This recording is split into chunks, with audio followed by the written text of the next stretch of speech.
Welcome to the Indigo Podcast, an exploration of human flourishing at work and beyond. I'm Ben Barron of Indigo Anchor and Cleveland State University. And I'm Chris Everett of Indigo Anchor. For more information, please visit us at www.indigopodcast.com. We are stoked. We have Todd Dewett on the podcast today. That's right. Yes, but before that, dig this. Leadership, you hear about this all the time. A word I like even more is authenticity. I want to ask you right now to stop caring at all in the moment how much someone likes you or whether or not you are popular, and get focused on being full of character, working your butt off and producing great work, because long term that'll earn you the one thing always better than popularity, which of course is respect. I mean, if that doesn't get you excited, I think you're a zombie, right? Yeah, you're dead on arrival, man. Oh my God. So this is going to be a great one. We're so pleased to have Todd Dewett with us here today. Say hi, Todd. Hey, fellas. Thanks for having me, man. Appreciate it. Awesome. So quick intro. Todd grew up in Memphis. He started a career as a consultant, but got an academic itch and quickly rose the academic ranks after earning his Ph.D. in organizational behavior at Texas A&amp. Was a professor, became a full professor, actually, and won all the teaching and research awards. After 10 highly successful years in academia, he hung up his academic regalia, those fancy robes, and he left. Fast forward to today, Todd is a professional speaker. He's given more than 1,000 speeches, including TEDx, endless corporate events and conferences, military groups, religious organizations, and many nonprofits. He's talked live in numerous countries to more than 100,000 people. Inc. magazine named him a top 100 leadership speaker, and he was hired by the National Speakers Association to teach professional speakers how to deliver killer keynote speeches. Todd's the author of numerous articles and books, including Show Your Ink, Stories About Leadership and Life. Dude, his client list isn't weenie either, right? So he's got like IBM, Microsoft, TGI Fridays, Smuckers, Rust-Oleum, Pepsi, LinkedIn. So many, and normally when people say and many more, it's the numbskulls after that. But no, he's got like tons and tons of top flight global national organizations all over the place. We only have so much time. We'd rather hear from Todd. So Todd, welcome to the podcast, man. Hey, so glad to be here. I actually want to know what your hourly fee is. I'm taking both of you with me wherever I go, because that was an introduction right there, man. That was serious. Thanks, fellas. You betcha. This is like playing T-ball. We're not having to even swing at a pitch here. You just already set it up for us. Yeah. You're just an interesting person, Todd. And I think that's kind of where we want to start, with a little bit of your journey, a little bit of your background. And maybe we take it back to, you went through undergrad, you're doing a little bit of consulting work, and then you get this crazy idea to go get a Ph.D., which is not a normal idea for a lot of people, right? Why did you decide to do that, and what was that like? Well, I think the short answer is I had the privilege of starting career in a traditional route. So I was with Anderson back before they broke up and disappeared and all that, and Ernst & Young for a small number of years. And what I figured out there in the big box consulting world was pretty interesting. I figured out that I do love business the way I figured I did as a young student. I find it interesting. More importantly, I gravitated towards the relational aspects, the people aspects of business as something that just made sense to me and turned me on. I found interesting. And to taking that even further, it was just so blatantly obvious in the very first year or three of trying to be a young professional that people weren't great at it. Everyone was struggling with this thing that, I'll say it differently now. At the time, I knew there was an opportunity to become an expert that was helpful to people, but the way I would say it now is that people very often have potential or expertise, competence, choose your word you'd like there, that does not translate into value added in a team or for or an organization, as it often should, because they don't know how to deal with people effectively. That's a mouthful, but I think it actually explains a whole lot of what happens at work.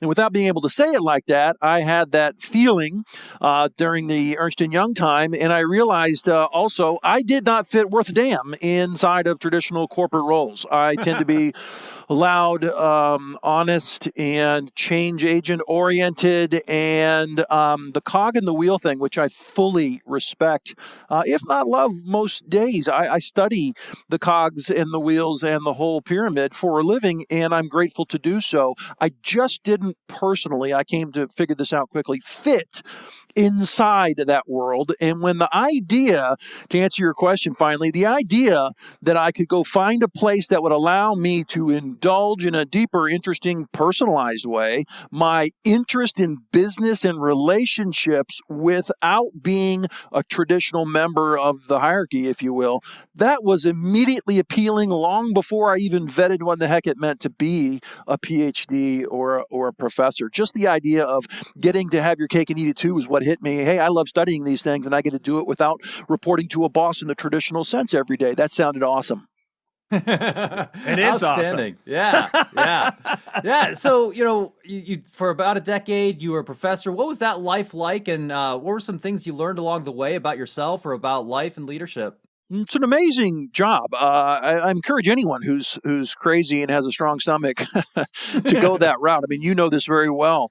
When you get a PhD at any decent or top school, it is hard work, and that's an understatement. People just won't understand unless they were to go through it themselves. Whole lot of hours, whole lot of stress, and oddly, for me, it's a question of fit, because if that path fits for you, then all the craziness I was just crudely explaining really feels more exhilarating on average than it does crazy, crushing, and stressful.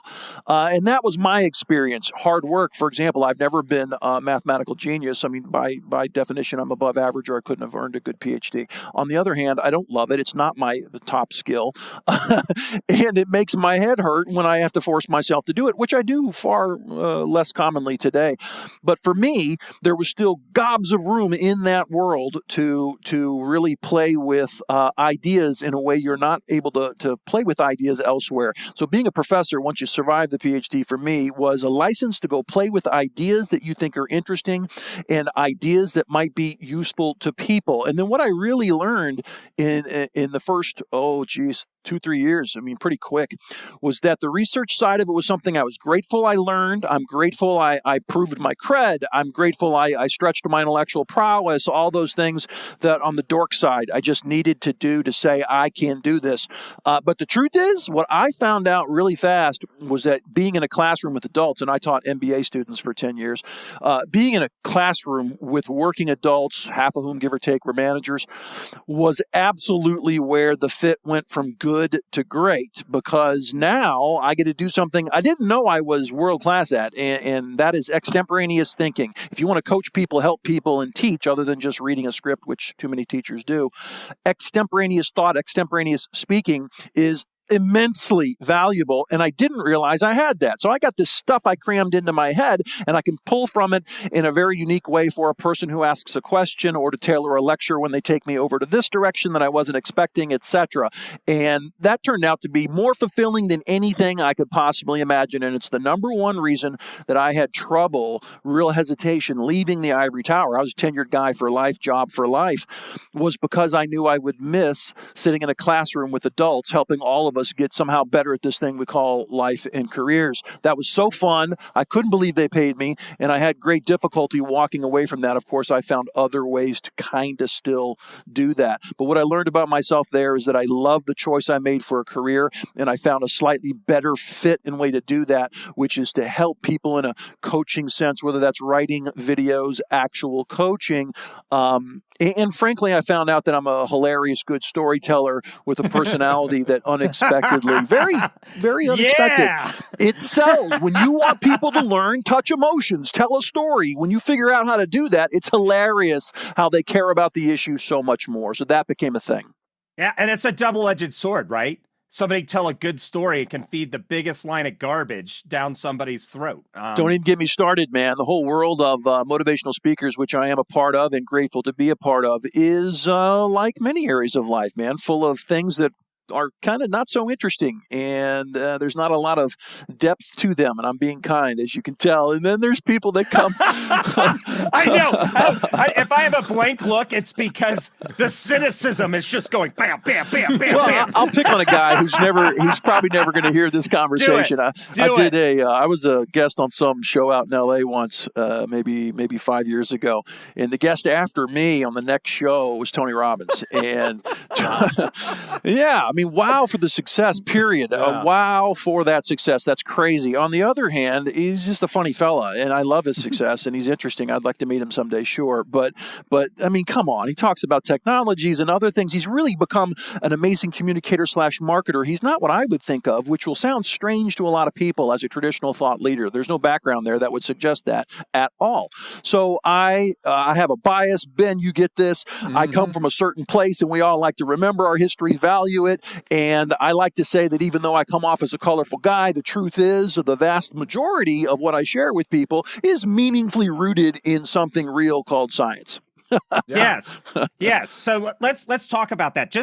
What was your research on when you did your PhD? And then what were some of the themes that you really enjoyed teaching when you were teaching MBAs? Well, I did something on the research side they tell you not to do. The main advice in that world is to specialize, and then do some more specialization. and I was like, that sounds boring. I couldn't possibly agree more, which is why I did what a few people do, but not many. Not at the top level. At the top level, they're very specialized. And I went wherever my interest took me. I was an organizational behavior professor, OB, and so that for me is people stuff. Describe what that is. It's people stuff. It's the business school's version of a shrink. We take psychology of 6 different flavors plus some anthropology, sociology, and other things, and we use that to try and understand organizational life, individuals, teams, and people dynamics at work.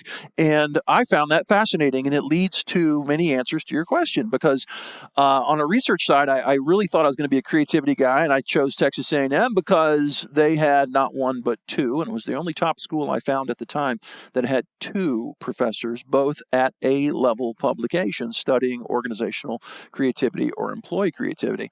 And I found that fascinating. And they let me in, and I went there, and I studied with them, and I sat on some of those journals boards eventually and published in some of those journals, which for those who care would be considered B and C publications. Most of the A pubs do a tiny little bit of creativity related research on occasion, but it's not a big theme at all. And I never hit A's on that topic. But I really thought that was a fascinating topic. And then I got in the classroom, like I was saying, with all these young people. They were 25 to 50, most of them. And they were going through normal, crazy people stuff every day. They would then bring into the classroom, which made for conversations that you can never plan, that are always colorful, and you never know where they're going. And that led me to want to study different parts of it. So I'd publish on, groups over here, creativity over there, macro version of innovation over there, and feedback over here, and the topic would always shift a little bit on these people-related issues. So in the classroom, that wasn't a problem. On the research side, if you wanted to become famous as a researcher, and I never was, I was just a good researcher at best, to be honest with you. I was a solid, legit scientist, but I wasn't considered the stellar scholar. It was always a secondary interest to me, but here's the good news. The good news is that it gave me an amazing foundation, and then you walk into a classroom, and in the classroom, the idea of being a really competent generalist in an area that matters to learners is hugely valuable, whereas it wasn't necessarily as a researcher. So when I'm speaking to a constantly evolving group of interesting professionals in a classroom, or now at client sites or whatever it might be, I have this great pool of stuff to pull from, and it shifts where it needs to shift based on their needs, their experiences, the problems they're facing. As a researcher, it wasn't always the same. So I'm just grateful I found a mode of professional life to use what fits me, which is being a dynamic generalist. Yeah, let me guess, your rate my professor scores were high. They were off the charts, yeah. It was like, great. put you on the spot. Am I going to have to edit that later? I knew I should.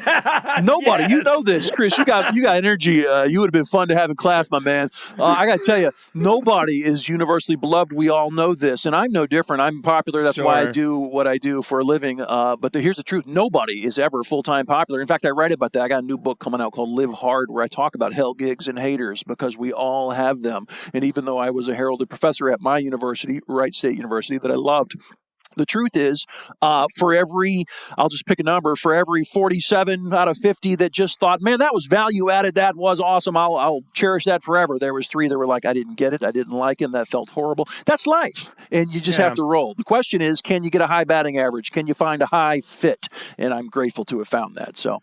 Yeah, no, that's great. One thing I'm curious about, since, you had this career doing, teaching MBA students, and then you've gone on and you've been interacting so much with the business community and doing all kinds of education and training in different ways there.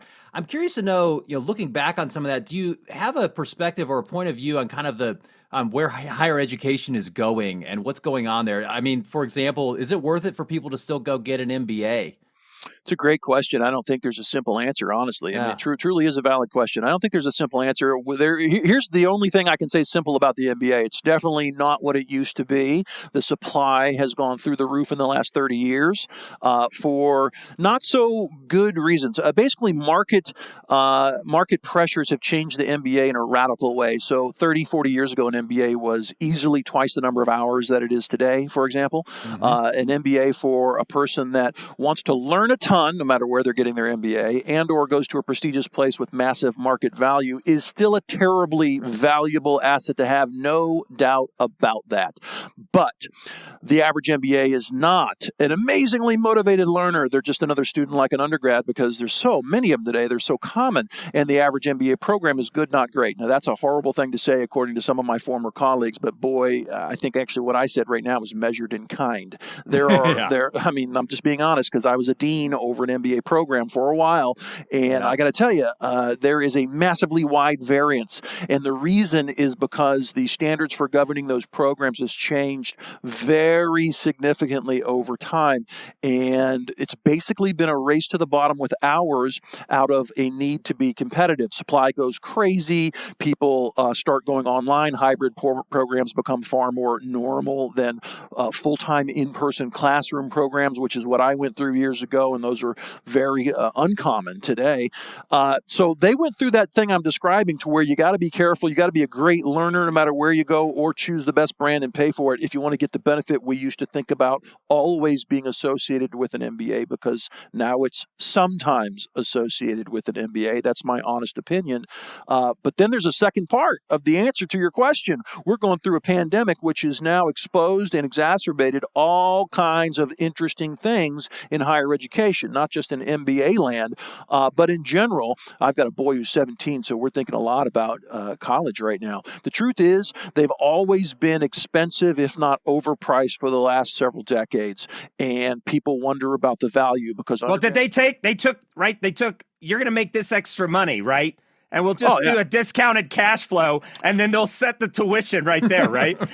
Believe me, I wish it was that simple. I wish there was math. They're praying no one ever talks about the math, to be honest with you, because what they've been sued over time and again across many schools is offering something that's not there. That is to say, implying or stating thou shalt benefit in great ways from our degree, when in fact they can't make that happen. That's a problem right there. Yeah. Because this is this idea of, now, my undergrad, so I'm like 3 classes, something short of an undergrad in theology, historical studies, before I transferred and studied sacred music because I was into Byzantine chant and stuff like that.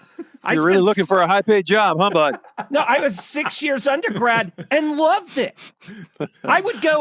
I'd go to my professors and say, yeah, I know why you assigned that book. That's the only one anybody will read, but this is the better text on it. Can I read this one instead? I had the best chats. I was learning. I didn't give a rip about the money. Why did you stop so short?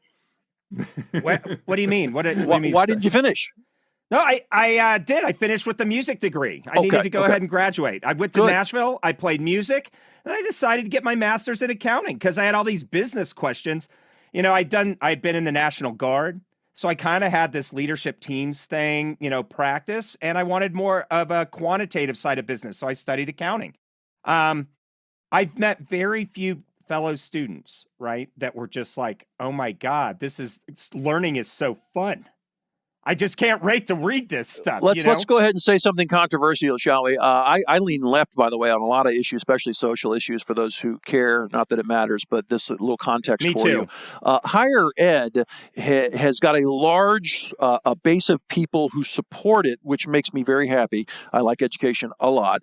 On the other hand, their passion point that they want to argue for as correct is that everyone deserves college education, and I do not agree. College education requires a massive amount of time and money and resources.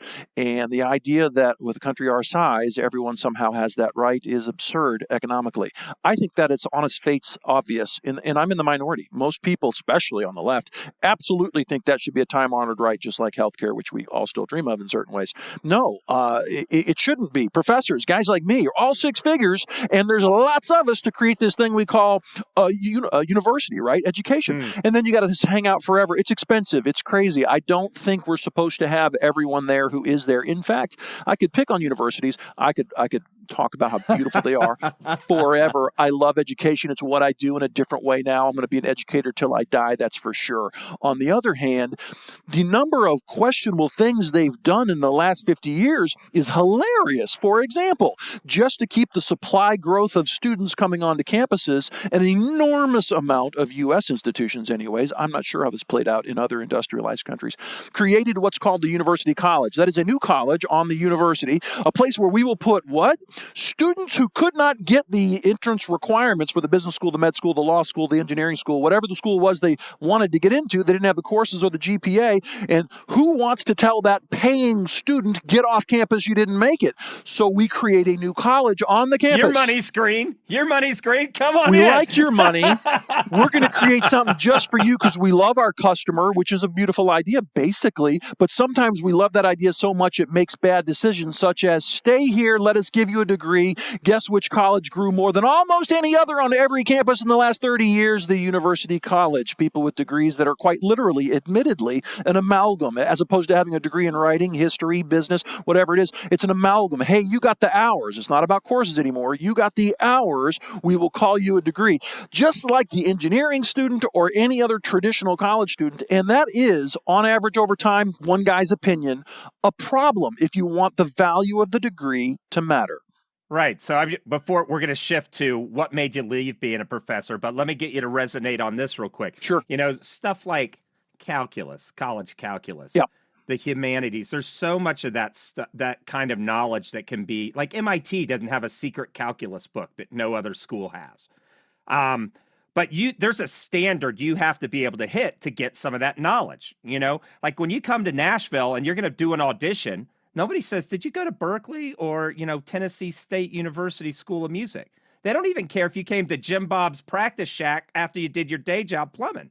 That's right. It's when it's time to rip, it's time to rip. So no matter what kind of degree you got, when you hit the challenges of life, business challenges that have ambiguity, challenges in your interpersonal relationship, all that stuff, well, it's time for you to solo. You either got that information that might help you get over those humps or you don't. So I love that liberal view of everybody getting education. I'm not opposed to it, but there's a standard that's required that you get to if you really have the stuff. Like, I don't care if you studied piano 20 years. You're so sentimental, Chris. Yeah. I don't think that's true anymore. I think it should be true. I think this. It's not true in the institution. I'm just saying in life. So if when it comes to publishing papers and stuff, the proof will be in the pudding eventually. So anyway. Let's do a whole episode on that. We should at some point. take your comment on calculus. I'll go back to my area that I know about, the MBA. The MBA had, like I said, 30 years ago, double the hours on average for any program. By the way, there were a fraction of the number of programs then than there are now. Right. But they had sometimes double the hours that you will see now. 60 versus 20 something is very much a real comparison, which is crazy if you think about it. Calculus was always, I repeat, always on the list. Why? Because it's necessary for success as a young business professional? No, because it's an arbitrary thing we do in education sometimes to set mental hurdles to make sure that in general, people who cross the hurdle are bright people. That is no longer a valid thing to do. So if our education is complete crap, you might be smart enough to not make us look stupid in the end. There's tons of truth to that. I'm not saying it's right, but it's true. So what we've done is taken all those arbitrary looking standards that are a barrier to reducing hours and getting more customers and removed them. Calculus is rare in an MBA program, in most MBA programs today. Sure. Yeah. All right. Well, let's do another. Let's just get that one on the books. We'll do a higher ed There you go. episode. So why'd you leave being a professor? A few reasons. One is I am, like I said, I'm a cantankerous personality, and as much as I love the fit I found, as much as I am grateful to A&M and Wright State University and the 10 years I spent there, I found two things were true. One was there was enough problems I had with the fit, meaning I could imagine even better fit possibly as a solopreneur, an entrepreneur. So I saw a love of butts in seats. I became a dean for a short period of time, and I remember, I'm just being honest, it didn't work. Do you think this guy looks like a dean? It didn't work. You're my kind of dean, but I'd run a school right into the ground. I did. I was the worst dean in history. Anyhow, the truth is, I remember just one example that explains or kind of answers your question. I remember one time sitting in front of, early on in that tenure, sitting in front of a provost of the university and saying, here's my idea. I'm the new guy. I've been asked to rethink this particular graduate program, and here's the vision. Here's what we're going to do and why, and it's going to be great for us. Here are the benefits we predict, A, B, and C. I'm excited. Let's do this. Give me permission. And the answer was no. And the biggest thing I did to upset them was to demand slightly increased standards in admissions, which short-term may have had a problematic effect on the number of butts in seats, but long-term I was arguing and my team were arguing that we would overall benefit and increase the quality and the reputation and everything good about this in the long term, 5 years out. And the answer was no, and no. That's a sacred thing. How dare you? Butts in seat rocks, butts in seats rocks. And so there were a handful of ideas like that had nothing to do with education, that sounded simplistic and not too useful, that really got on my nerves about higher education, number one. And then number two, unexpectedly, you guys know this, man, you make a plan, hopefully you make a plan in life, and then life has its own plan for you and things unfold. Well, I thought I was going to be a scholar teacher guy until I was 70. They give me a little watch and I retire. And people, it turns out if you have some expertise, number one, number two, know how to communicate it in a way that makes people kind of listen, understand, and care about it, that's pretty rare. I didn't appreciate that until I got to my job in the ivory tower. Well, when that's true, your phone starts ringing. So I get this question all the time. Hey, man, how'd you get all those clients? Hey, man, how did you become a speaker and how does that start? I'm like, I don't know. I sit around and wait for the phone rings and it rings. It's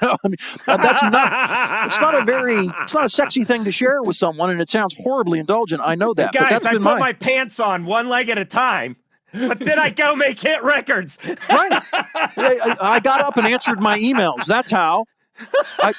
I don't know. I don't know how to answer other than that. So anyhow, about 5 years into that 10-year run, the phone started ringing and people started asking me to come do things and speak and so on. And that just grew and grew from free and local to paid and regional to paid and national and now the globe. And I don't know why that happened exactly. Maybe it's just as simple as knowledge and delivery like we were talking about. But at some point I had to make a decision about where to focus my efforts because I was canceling classes and to travel around and get on stage and tell stories at events. You use your entire speaking salary to buy out your tenured hours so you don't have to teach. It's funny. I never had to do the buyout because I was getting quotes in CNN, New York Times, things like that just for being. Oh, so they love that. They loved it. So they were so happy. They were like, good for you. Go do your thing. And they meant that until I canceled February.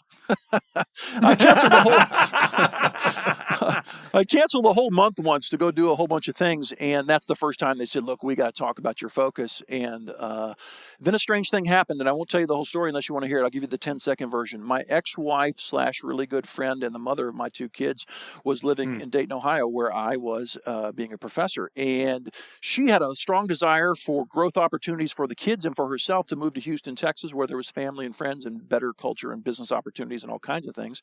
And she proposed that to me. I'm like, you want me to give up this tenured gig for life when I have 2 young school-aged children to do this? And she said, well, I think we should consider it. You've always been talking about being an entrepreneur and you're really rolling the dice on doing that more full-time. And I thought about it. Long story short, I really agreed. I ended up doing that. So I retired at 42 and I moved to Houston with no job and have been building a solo thing ever since. So number one, I had some small issues that were growing and festering with the life in the ivory tower. And then number two, the solo thing was calling me, and I've been doing that ever since 2013, and it's going well. So I'm quite grateful. Now, for our listeners that are out there, like Ben and I harp on this all the time. You have serious problems, and there are real science-based solutions. But most of the pop stuff that tickles your fancy is garbage that's out here. And so the reason we have Dr. Todd Dewett here on the podcast today is this guy has a Ph.D. So even if he's speaking on topics that he didn't do extensive research, he knows how to look at the research, do a professional literature review, formulate something. And then he also has this experience as a consultant, right? Solving problems in businesses, and then as an educator within college settings, experimenting with the best ways to get these ideas across, right? So, I mean, this is like the perfect, trifecta, quinfecta. He's a fully operational Death Star of the kind of stuff that we look for when we recommend stuff to organizations, right? He's not going to feed you a bunch of baloney that doesn't work. He's going to make it palatable and humorous, which like he says, helps the medicine go down and be memorable. Yep. It's actually based in the stuff you want it to be based on, because there's just this difference. So MBA, a lot of the knowledge that I've seen that comes into these business comes out of widget counting, velocities, this waterfall, project management, all that kind of stuff. But there's this world of psychology, because we're not a brick in the wall. We're not, like Todd said, we're not a cog. So let's talk about some of the core messages that have been themes for you. So leadership's a big topic for you. So I started there. Absolutely. That's kind of the umbrella that still follows me around the most, for sure, the label that sticks. And leadership is an amalgam of a whole bunch of people-related thing. The idea is using influence and other assets you might have to get people to achieve things. That's a crude definition. And I told you back in the EY days, from the very beginning, for me, I was watching people screw this up and use fear and use authority in some ham-handed way and other things that kind of got things done in the short term that I was not convinced at all was creating the long-term things that the team needed to be effective. That just kind of stuck in my craw. And then I started studying it and figured out the research very often backs up the common sense. Does not always. That's an interesting facet of getting into the science. It does not always. But very often some core ideas, hey, trust is good. Hey, how do we screw up trust? How do we build trust? The science does tend to back up your gut on those issues. And so I'm looking at teams and I'm thinking, what's the biggest problem? What's the biggest problem? The one that I chose to really throw down on probably, about 10 years ago was this issue of authenticity. And the reason it's stuck to me and people kind of know me for it, I'm going to be talking about it for the next 20 to 30 until I'm done talking, is because there's a need to talk about it. So when I watched people at work or today, I go in, I meet a team, whether it's the first meeting and they're posturing like crazy or the 10th meeting if I'm doing some work with them, which is less common, by the way. I'm more of an entertainer writer these days. But having said that, they still posture. Everyone acts. None of us were trained to be thespians. Everyone goes to work every day and acts. We play a role. We want to please the person at the front desk. We want to please our colleagues. We want to please our boss. We want to please our customers. We want to please our vendors. There's millions of constituents around us, all of whom we feel we'd like to be kind to and meet their expectations. I think that makes you a reasonable, socially intelligent person. My observation was that the typical professional does that too much, too passionately, too often. And as a result, what we see in terms of relationships and productivity and creativity is measured and plastic and distant and barely meets minimum relationships. People not feeling comfort. One of my great litmus tests for everything inside relationships, whether it's at work or not, is comfort. They're not feeling comfort. They're not willing to take risks, which is the backbone of creativity and innovation. They, in fact, are minimally complying. Instead of doing the one thing we know always leads to greatness, which is committing, really committing, radically different than just complying. So once that idea, that observation just started hitting me time and again, I started thinking, well, how can I do something about this? And the word that I thought would be most useful in terms of writing, speaking, coaching today is authenticity. Most people, and there is research, plenty of it to back this up, most people want and crave authentic relationships with other humans that make them feel kind of modestly validated. Human, I can be okay with myself because the person I related to is decent and kind of seemed kind to me, interested in me, validated me. That makes me feel whole as a human. I hope that doesn't sound too touchy-feely, but humans want that. And what the research tells us is that we don't give that to each other hardly ever, because we are so, for reasons that don't make a ton of sense, overindulging in managing impressions. So people work, you ever heard this? People work together for many, many years, and then if you press them, and this is the kind of thing outsiders like me do all the time, if you press them, they know a truncated little bit about them. They don't know some flowing, evolving depth of things about them. These very people they sat next to and know by first name for 30 years. That's common. That's very common. The question is, how do you get high productivity? How do you get creativity, innovation, new ideas people act on and push until they add value?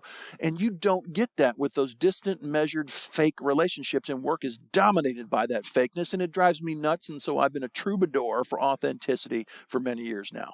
So why do you think this, being authentic is a rare thing? Why do people posture at work? Well, that's the psychology. Why is it so prevalent?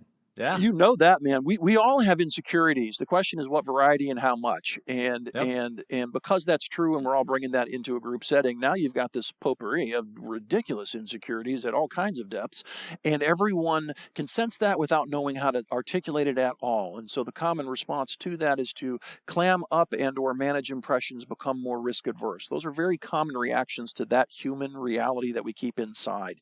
My job, or the psychologist's job, or any kind of coach really, is to go in without making people feel bad about that and get people to pull back the veil and let a little more of that unrefined, though it may be, human out. Because once they do that, they gain comfort. Once they're in a group where they have learned to find that acceptable, to validate that, to talk about that, to make that part of their norm, the more others reciprocate. And when you get that happening and you still keep in real standards and expectations in place, that's a team that flies high. So when people like me go look at high-performing teams, we see some predictable things. And one of them is definitely more authenticity. I can still push them. But generally speaking, they like feedback, candid talk, and authenticity a lot more in high-performing teams. They've learned to stop bullshitting and skip the innuendo and start getting to the point faster instead of slower as a norm of behavior. And when you do that, on average, and this is not a perfect process, we can talk about the conflict and pain,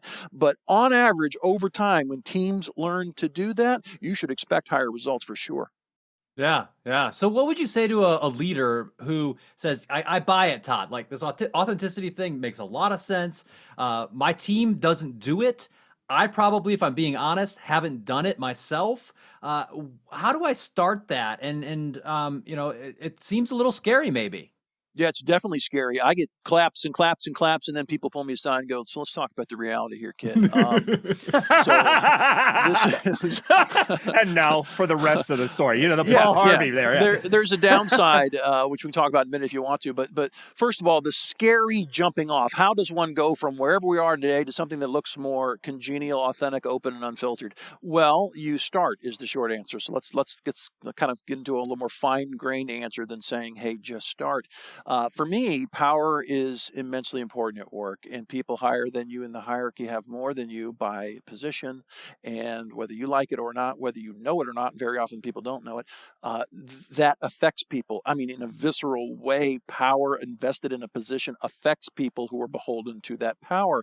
And so what I have to do is educate people at a given level about the power they have that they didn't know they had, because they usually feel powerless, which is not true.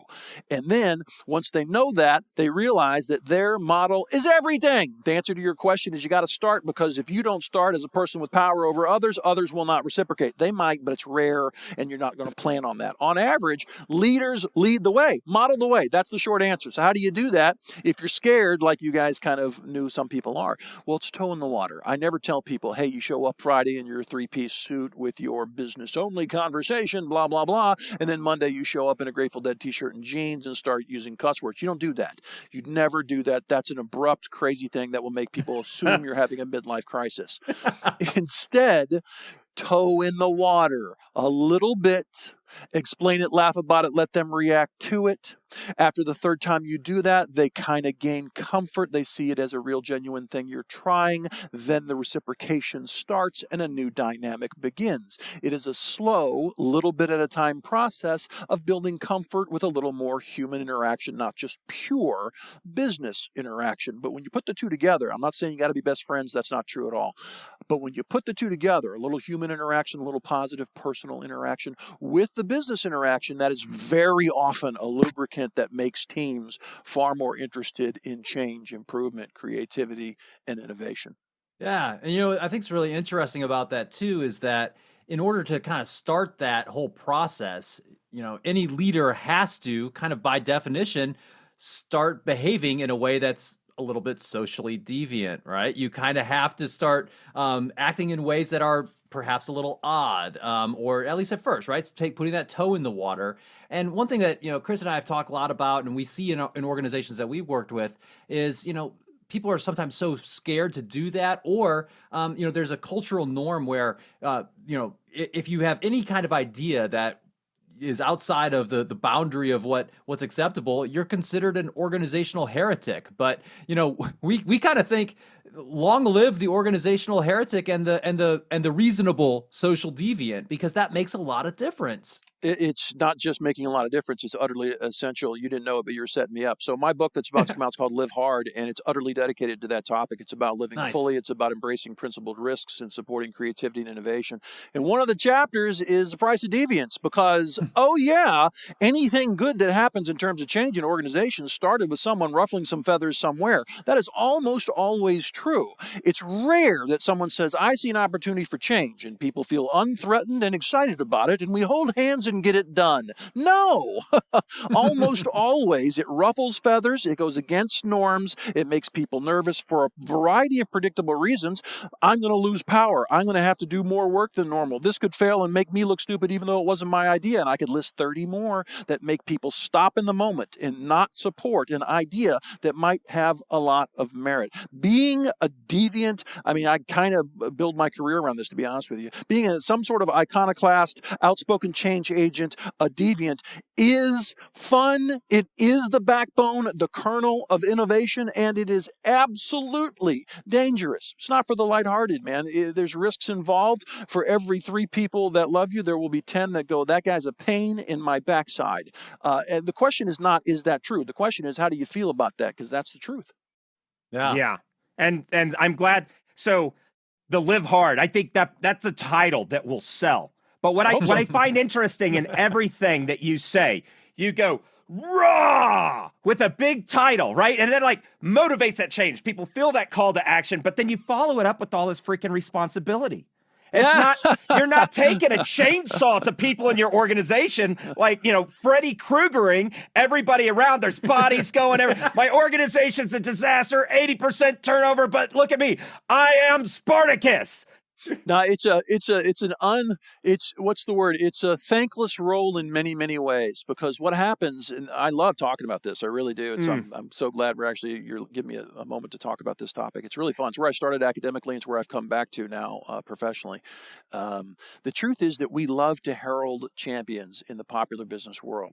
Yeah. We do it, and it's very dishonest, very dishonest. Yeah, look at Jack Welch. Almost Correct. all of his stuff was garbage. We know it's garbage, but back then it's like, oh, are you a Jack Welch scholar? Do you think like Jack, jump in a lake, Jack Welch? I like that you're as shy as I am, Chris. It's awesome. Yeah. So, by the way, great guy, great accomplishments, and overrated in terms of the point I'm trying to make, which is that we treat people as pure and perfect icons when they hit a certain status. And in the business press, maybe the only one I can think of that was even worse than that was Steve Jobs. This guy's just an angel walking among us, right? And that's not true. He was problematic in 75 different ways that we all know. If you've ever researched the fella, as much as he was interesting, he was a big problem. And that's true. So what the business press does in many ways is go, what's a cool success story I can talk about? And on the one hand, that's useful, that's informational, and that's kind of inspiring. On the other hand, and this is where I come in, it is absolutely a radically incomplete picture of the world of innovation inside an organization. Because to get to that, there is a massive battlefield of people who got stepped on, people who tried and failed, and a gazillion other people who aren't being held up for the go-getters they really are, who just didn't quite get over and hit the home run. But they tried like hell, and we don't ever value them. There's a woman at Harvard, amazing, had a big impact on me. Her name's Teresa Mobley. Does that ring a bell? Mm-hmm. Yeah. Yep. Teresa Mobley, interesting scholar. And one of her major contributions was introducing the social psychology of creativity. That's how she coined it. And the idea was simple. Instead of trying to hire a few creative geniuses to make our organization and our team more creative, what we really need to do is realize that all of us and everybody else on the team has an inherent amount of creativity. And if we'll figure out how to lead every day, then we can change this reality. The reality is they have this much, Todd does, whatever this amount might be, but he brings this much to work every day, some lesser amount, because he feels the need to manage impressions. He feels the need to not get in trouble. A million other things that stop us from performing up to our potential on any given area of performance. But if you learn how to lead correctly, build that rapport, be authentic, build trust, model the way, all the things we know are the backbones of great business relationships, at least for a leader, then you'll get people to really at least get close to their potential. And across the team, that means a whole lot more creativity. So one thing she did about the reality we're talking about with Jobs and Jack Welch, one thing she did is say, you better start rewarding people who make great efforts that aren't going to pan out, because making great efforts that ruffle feathers lead to more mistakes and just cost money but don't look like instant revenue. Making mistakes and efforts that is going to be done time and time again before we get to the value-added, polished, beautiful idea that changes that process or that business model. That's the norm. We've got to stop acting like that's a problem and those people aren't worth defending, because all those people that eventually led to that cover of Steve Jobs on the magazine, they're the heroes. They're the ones that had to take the arrows in the back. And so we got to validate, and this led to a whole revolution of what eventually was called in the 90s, the learning organization. Yeah. We got to admit that we're stupid and we can't do things the first time correctly, and that's okay. So let's laugh about it, learn something, accelerate the learning, and that's how we're going to win.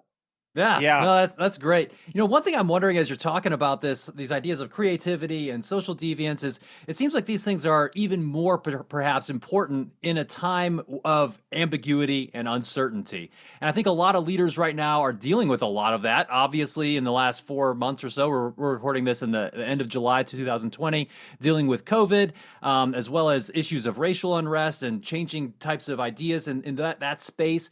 I'm wondering how you can take that and maybe apply it to some of those situations, or if they apply here at all.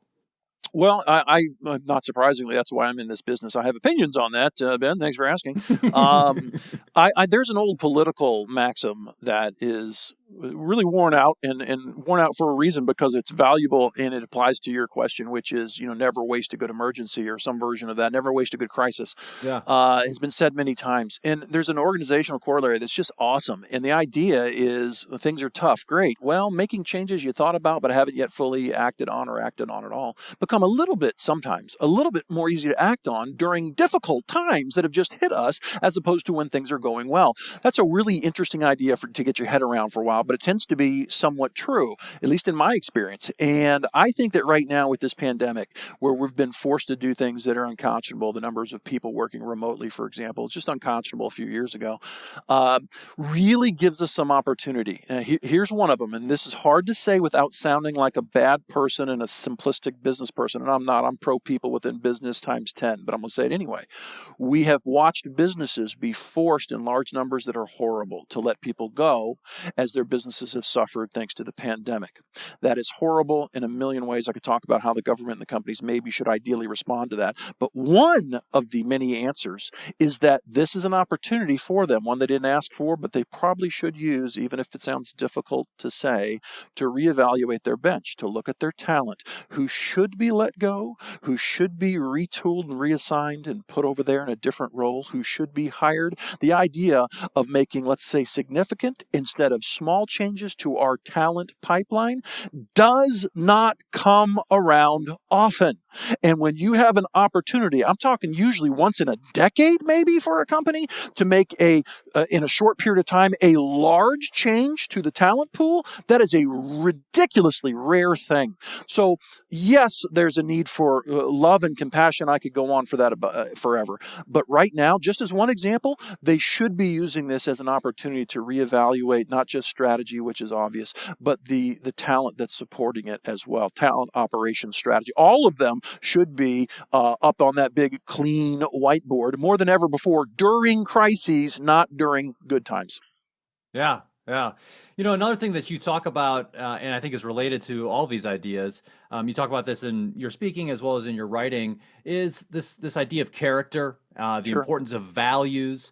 I kind of thought leadership was just about saying the right things and looking good in a nice suit, right? What's your definition of character, and why do you think it matters? Well, I think it's very difficult. This is what me and my religious friends are very, we can argue about for sure. I think it's difficult to define what it means to do the right thing, but that is the answer to your question. Ethics is about doing the right thing, and then principled people should be able to engage a conversation about what that means, and that's a legit quality short answer in my opinion.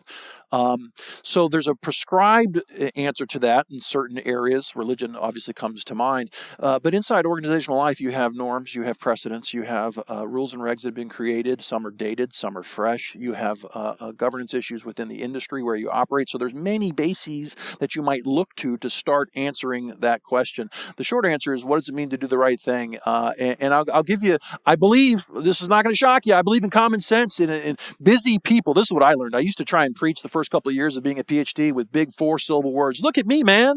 I can. Why would you say? Why would you say are things related when you can ask if they're orthogonal? I mean, there's Yes.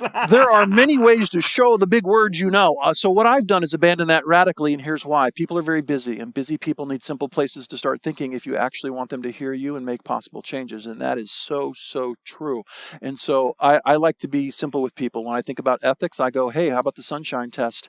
We could talk about deontological and all kinds of theoretical things that are very interesting, but the truth is, how about the sunshine test? I mean, you're asking me, and I get comments online from people every day from the four corners of the planet, thanks to LinkedIn and my other activities. And I hear all kinds of questions every day. And I can tell you, I give them the sunshine test all the time. You're asking me, hey, what should I do in this situation? And my first question is to you, well, when you think about the array of options, if you were to imagine this one right here, and you're going to do that thing, if everyone at work was to be aware of that, how would you feel about that?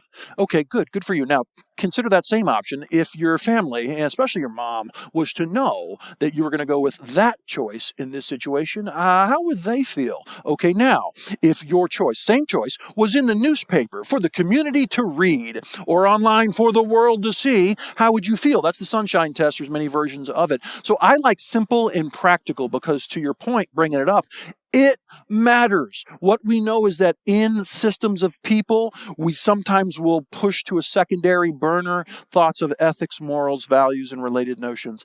And it's easy to do that. It's so easy. I'll give you an example, and I bet you two could give me a ton from your experiences. I had a boss.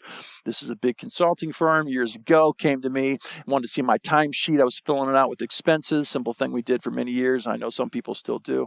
And he said to me, you don't have to do that. You don't have to do this. And he proceeded proceeded to show me quietly, hushed tones, how to pad, basically, my expense report, because I was recording some things that were small. And if I would just lie and say I took a cab as opposed to the subway or other simple lies, tiny little obfuscations, then I could put extra dollars in my pocket. He thought he was doing something cool, showing me how to game the system this way. That is one example. There are millions. And if people feel them, see them, are subject to them over time, it makes them feel defeated. It makes them not to want to see another. It's just another thing that makes us less comfortable, more risk averse.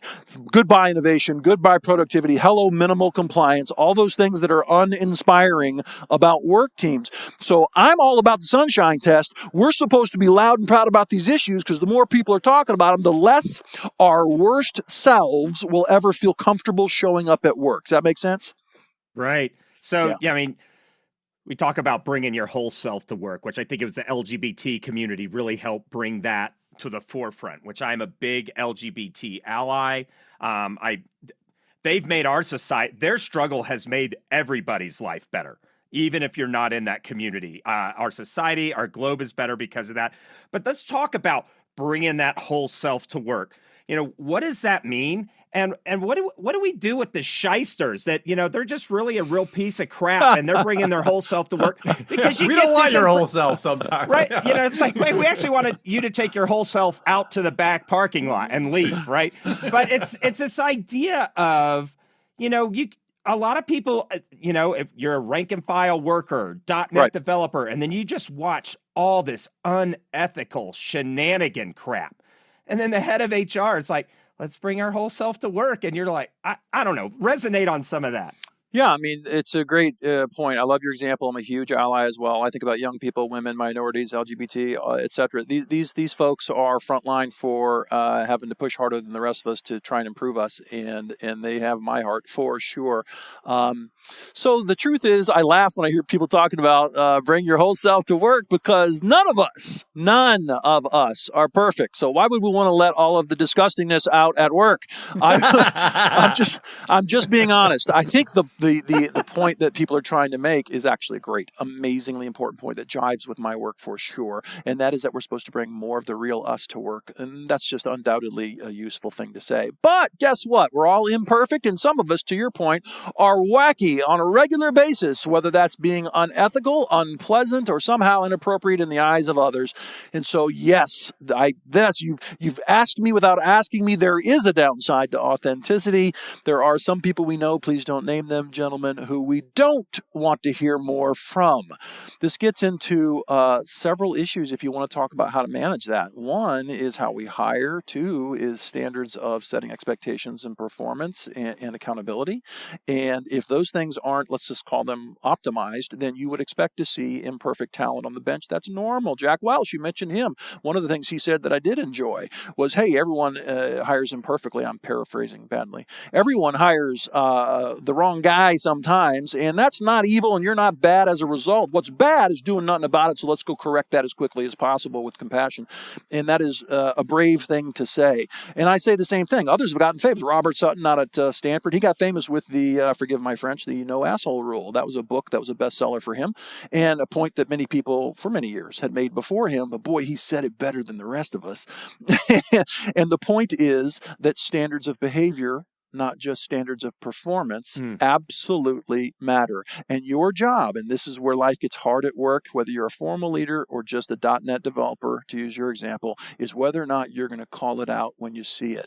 Far too often the answer is no, because we don't see it as within our power. We don't see the payout. We do see the risks. And that's unfortunate. Great leaders change that by making it okay to talk about those standards we should all care about. In fact, it's a great time to mention this because you wanted me to be a dork today, so here I go. What are more strong at work in terms of shaping behaviors, rules and regs that we've created that are formal in an HR policy book, or informal, unwritten group norms? And the answer on average tends to be group norms. That is to say, what the group tends to enforce or support gets done behaviorally, whether it's written down in a policy book or not. So the question is, are you building great behavioral norms in that team or not? All right. So all of this stuff, and I like to pose this question to people because It's almost in the speaking world, in the business world, it's like, oh, if this company doesn't line up with your values, leave. Or you can risk your career and job and paycheck by standing up and being the champion of right. But when I came out of grad school, Sarbanes-Oxley compliance was rolling off and everybody was unemployed. We rolled into a big depression. We're rolling in unemployment's through the roof right now.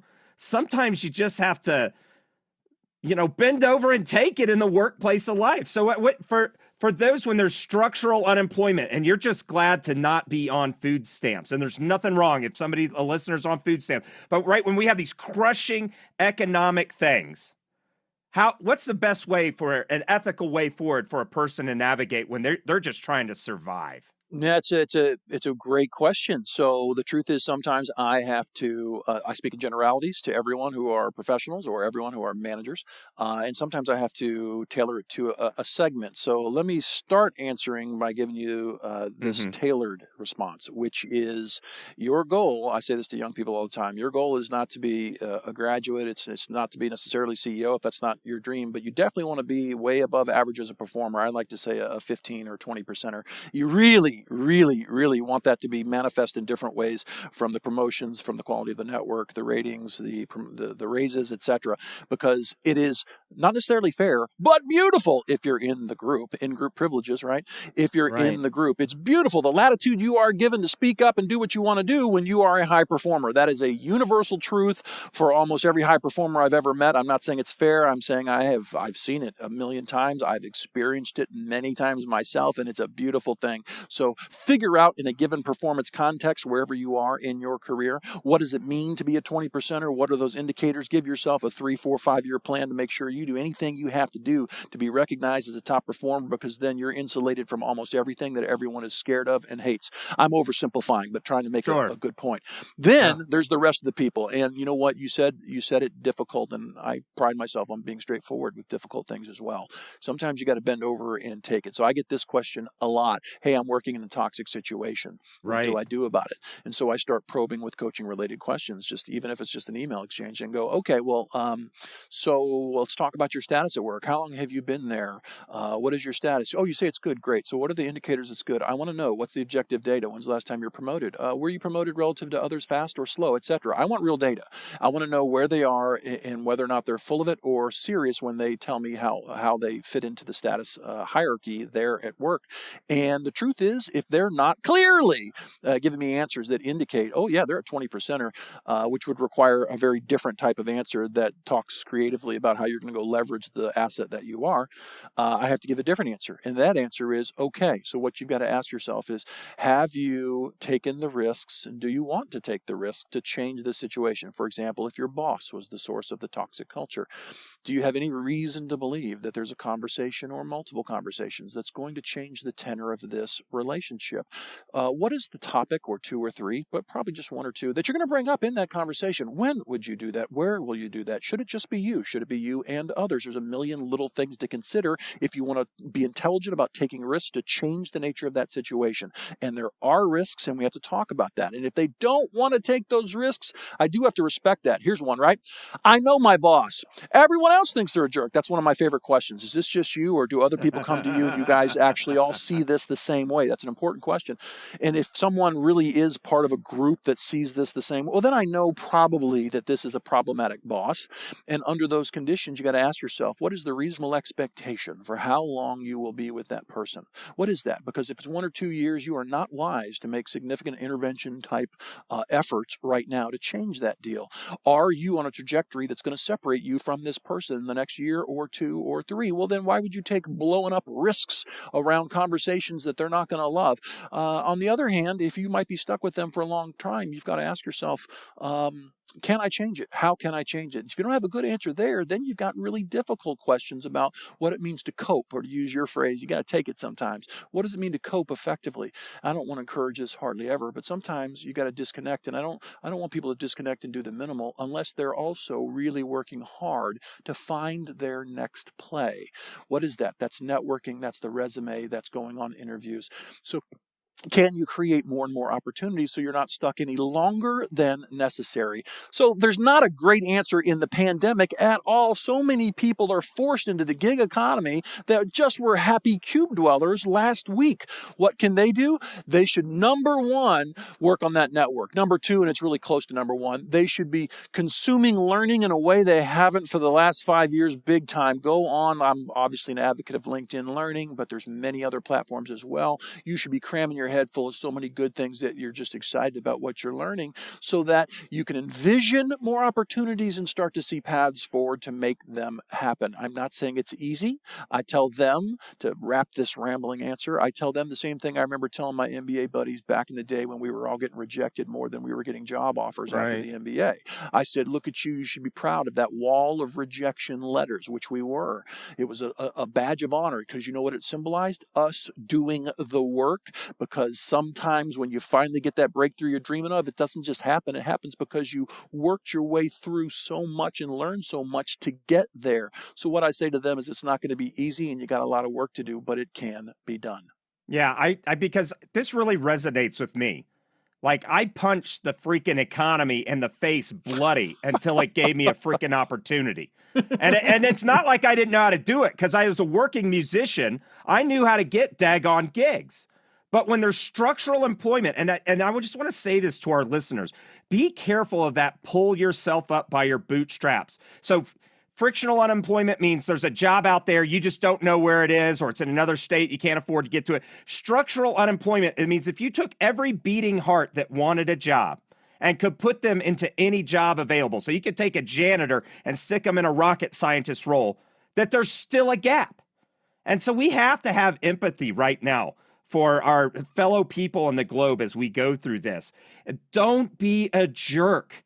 Help out if you can. I just really have to plea for that. Mental health, my mental health took a giant dive during that time. I just had a baby. I just came out of grad school. I'm looking up to my wife. I may have just spent $40,000 on a degree, and I don't have a BMW in the freaking. Right. You know, I could have wasted it Las Vegas and had more fun than the rejection after rejection.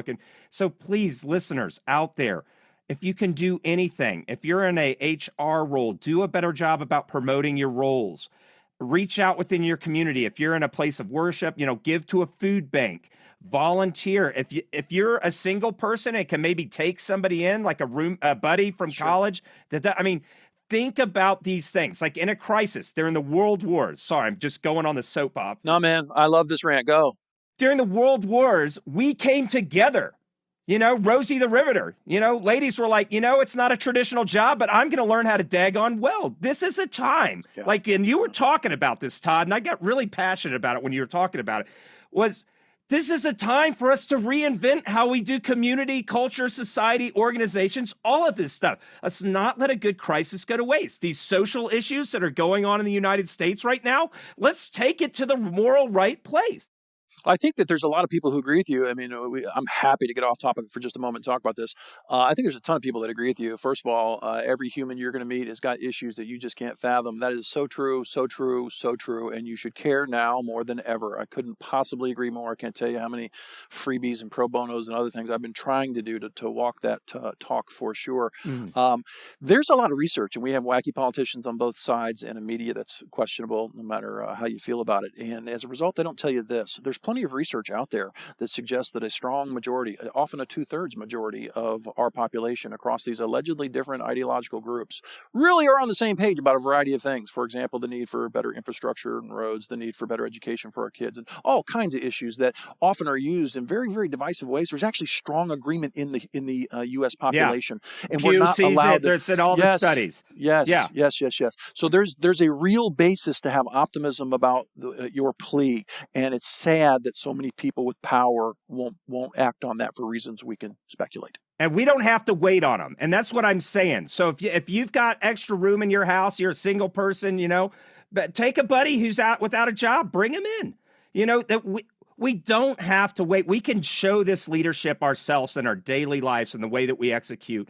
And for the organizations that are not leading with ethics here, people are going to remember when we pull out of this crisis, they're going to remember who you are. And it's going to be a giant black eye on your person and your brand. Well, I think you're right. There's a parallel, though, Chris. Before you let that go, I got to tell you, there's a parallel, org life versus a change in real life. Whether it's civil rights change and how that happened, it wasn't necessarily leaders on high. It was MLKs and others in the streets, and the same happens inside organizations. Sometimes it's a leader we can't wait to put on a magazine cover. Very often, it's a middle tier person who built a coalition and started from the bottom up and created momentum that way that a leader later jumped on board with.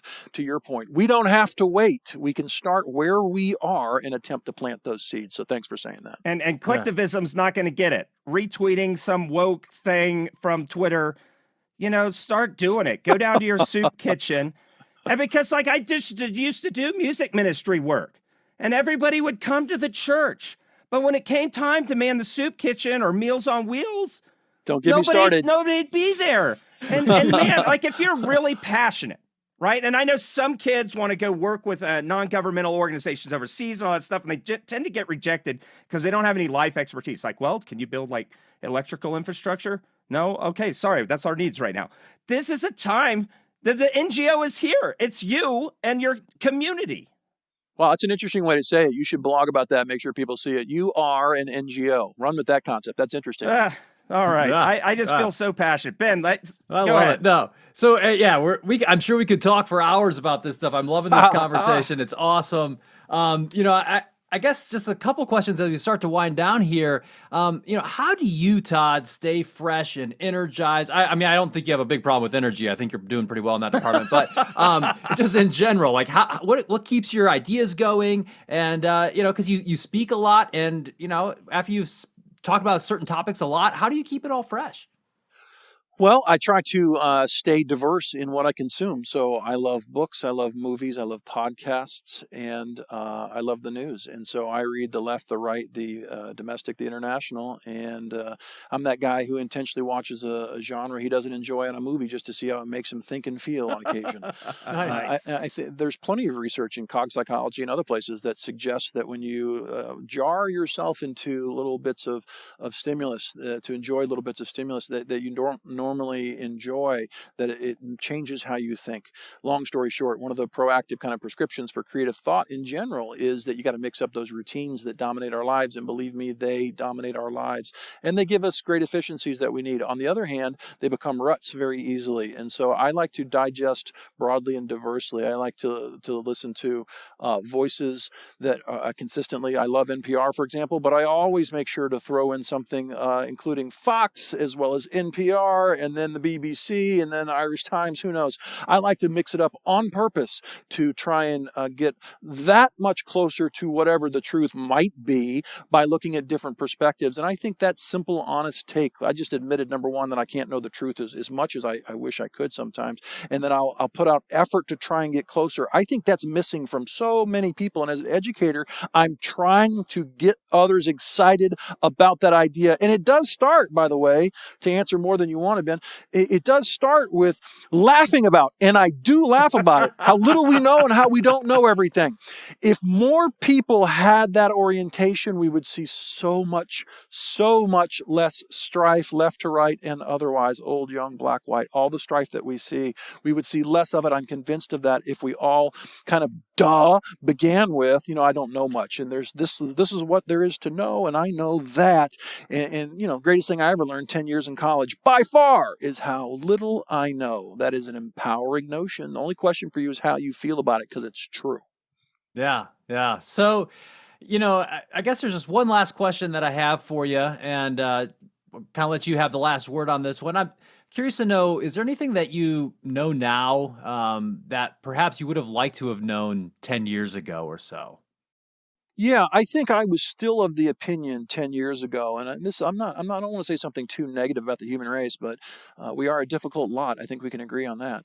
I wanted to believe that on average our ability to move them forward was stronger than I think it is. For example, I would go out as a young Ph.D. and really appeal intellectually to people in conversations and attempt to bring them up fast. And that was not productive on average. It really wasn't productive. The truth is you need to start simple, and people are very busy / simple, some interesting combination of those two things. And if you want them to go, what? Okay, I get it. If you want that to actually happen, you better be brief and clear and kind and positive when you reach out to them. And I've been working on that ever since. Love it. So where can people find you on the web, et cetera, to make sure they can find out more about you? Well, thanks for asking. If anyone here is not connected to me, just check me out on LinkedIn. That'd be great. And of course, my website, my home on the web is drdewett.com. Awesome. And we'll be sure to post all the links to that in the show notes. You know, Todd, this has been just a pleasure. The time flew by. Thank you so much for being a guest on the Indigo podcast. My pleasure to both of you. Take care. Thanks for listening to the Indigo podcast. If you like this podcast, please consider helping us by rating us on Apple Podcasts or wherever you listen, telling your friends about us, having us on your podcast, or mentioning us on social media. Our website is www.indigopodcast.com, where you can access more information about us and this episode. Thanks again, and we look forward to talking with you again soon.